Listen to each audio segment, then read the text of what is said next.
من أجبت دعاء نوح فانتصر وحملته في فلكك المشحون يا من أحال النار حول خليله روحا وريحانا بقولك كوني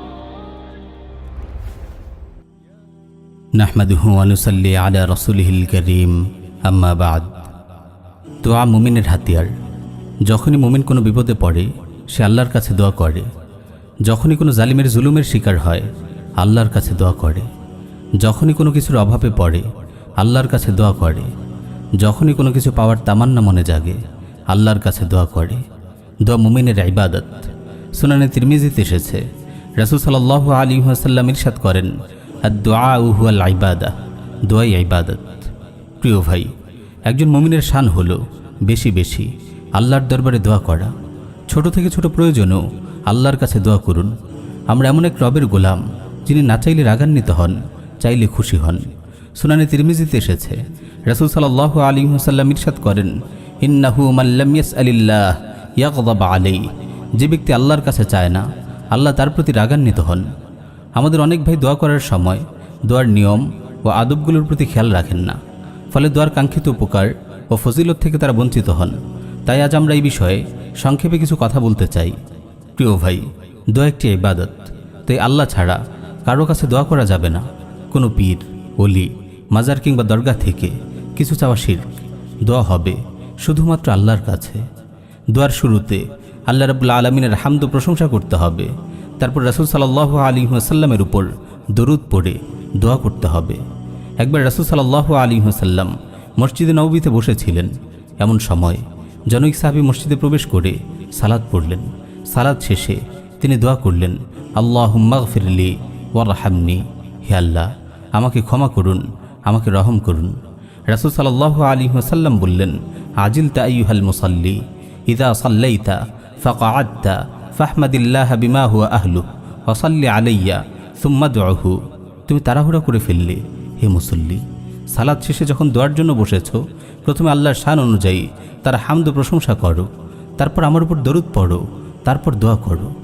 এরপর আরেকজন সাহাবী এসে সালাত আদায় করলেন এবং বসে আল্লাহর হামদ প্রশংসা করে রাসূল সাল্লাল্লাহু আলাইহি ওয়াসাল্লামের উপর দরুদ পড়লেন। তখন রাসূল সাল্লাল্লাহু আলাইহি ওয়াসাল্লাম বললেন, আইয়ুহাল মুসাল্লি উদউ তুজাব, হে মুসল্লি এবার দোয়া করো, তোমার দোয়া কবুল হবে। প্রিয় ভাই, দোয়ায় দরুদ শরীফ পড়ার বিষয়টি খুবই গুরুত্বপূর্ণ। আল মুআজামুল আওসাতে বর্ণিত একটি সহিহ হাদিসে এসেছে, রাসূল সাল্লাল্লাহু আলাইহি ওয়াসাল্লাম ইরশাদ করেন, কুল্লু দুআইন মাহজুবুন হাত্তা ইউসাল্লি আলা মুহাম্মাদিন ওয়া আলি মুহাম্মাদিন সাল্লাল্লাহু আলাইহি ওয়াসাল্লাম। রাসূল সাল্লাল্লাহু আলাইহি ওয়াসাল্লামের উপর দরুদ পড়া পর্যন্ত সকল দোয়া আটকে দেওয়া হয়। সাহিহ মুসলিমে এসেছে, রাসূল সাল্লাল্লাহু আলাইহি ওয়াসাল্লাম বদরের দিন কিবলামুখী হয়ে হাত তুলে দোয়া করেছিলেন। ইমাম নববী রাহিমাহুল্লাহ শারহে মুসলিমে বলেন, দোয়ার সময় কিবলামুখী হওয়া এবং হাত তুলে দোয়া করা মুস্তাহাব। সুনানে আবু দাউদ এসেছে, রাসূল সাল্লাল্লাহু আলাইহি ওয়াসাল্লাম ইরশাদ করেন, ইন্না রাব্বাকুম তাবারাকা ওয়া তাআলা হাইয়্যুন কারীমুন ইস্তাহয়ী মিন আবদিহি ইযা রাফআ ইয়াদাইহি ইলাইহি আন ইয়ারুদ্দাহুমা সিফরা। তোমাদের মহান রব অনেক লজ্জাশীল ও অত্যন্ত উদার। বান্দা যখন তার দরবারে হাত তুলে তিনি খালি হাতে তাকে ফেরত দিতে লজ্জাবোধ করেন। আল্লাহর দরবারে দোয়া করতে হবে বিনয়, নম্র হয়ে, কাকুতি মিনতি সহকারে এবং ভাঙা দিল নিয়ে। আল্লাহ তাআলা বলেন, উদউ রাব্বাকুম তাদাররুআন ওয়া খুফিয়া, তোমরা বিনীতভাবে ও গোপনে তোমাদের রবকে ডাকো। মনোযোগ সহকারে দৃঢ়তার সাথে খালিস দিলে দোয়া করতে হবে। দোয়া কবুল হওয়ার ব্যাপারে অন্তরে পূর্ণ আস্থা থাকতে হবে। অন্য মনস্কভাবে অবহেলার সাথে দোয়া করলে আল্লাহ তাআলা সেই দোয়া কবুল করেন না।